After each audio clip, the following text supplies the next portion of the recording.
Hey, what's up everybody? This is Corey from My Two Cents, and I finally got my Moto X Pure Edition in. I want to go ahead and do a quick unboxing, talk a little bit about this phone.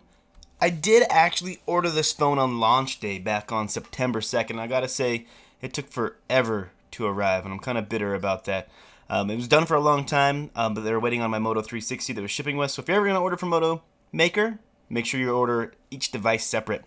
Let's go ahead and rip open the packaging on this and take a look and see what we have inside.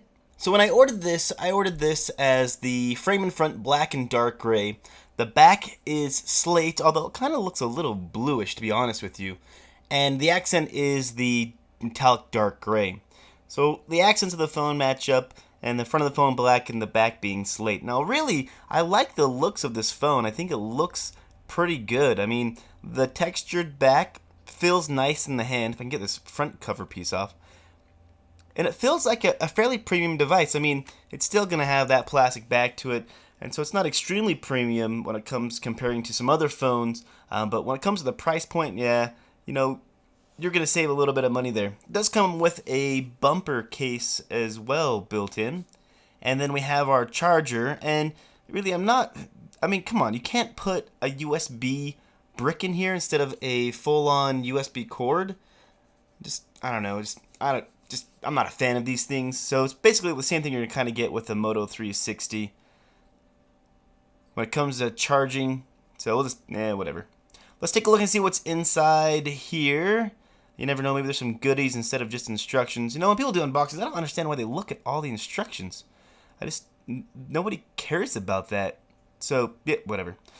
We do have a SIM card eject tool here as well, which is kind of cool. It's a little bit more premium one than you'd see in some other phones.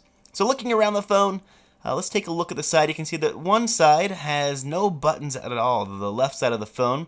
At the top we have the SIM card slot, 3.5mm headphone jack as well. Let's grab our eject tool, the closest one I had in hand here. Pop this open. Now the one thing that's cool about this is you do get expandable storage. Micro SD card slot, and then the opposite side of this little tray holder here is a SIM slot. Warning, this thing's kind of a pain to put back in. I mean, it just didn't want to go in. I cut out about 2 minutes of me trying to push it in, so just a small warning. On the opposite side, we have our buttons, volume up, volume down, and our power button, and I like the fact that this power button has kind of that roughed up feel that you've seen on the past Moto X devices, so that's pretty cool. Now down here at the bottom of the device we have our charge port, just a single port. And you'll notice that there's no down-facing speaker because this thing has front-facing speakers, and I've got to say that's probably one of my favorite features. Across the back we have a little dimple here with the Moto sign in it, and of course our rear-facing camera and flash as well. The camera's a big deal on this phone. We'll talk about that in just a few seconds. Let's talk a little bit about the specs of this phone. So on the front of the phone, the display, you're going to get a 5.7 inch, so it's a nice big phone, 1440p Quad HD display. Now that is an LCD display, so it doesn't look as good as the AMOLED displays in my opinion.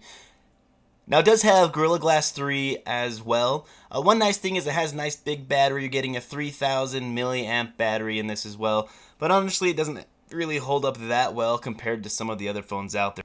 Let's take a few seconds and talk about the camera.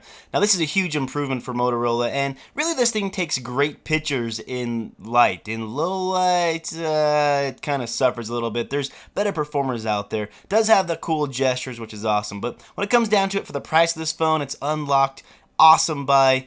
You don't have to have an invite to buy it, which is pretty cool. So I'd say buy this phone. Peace out.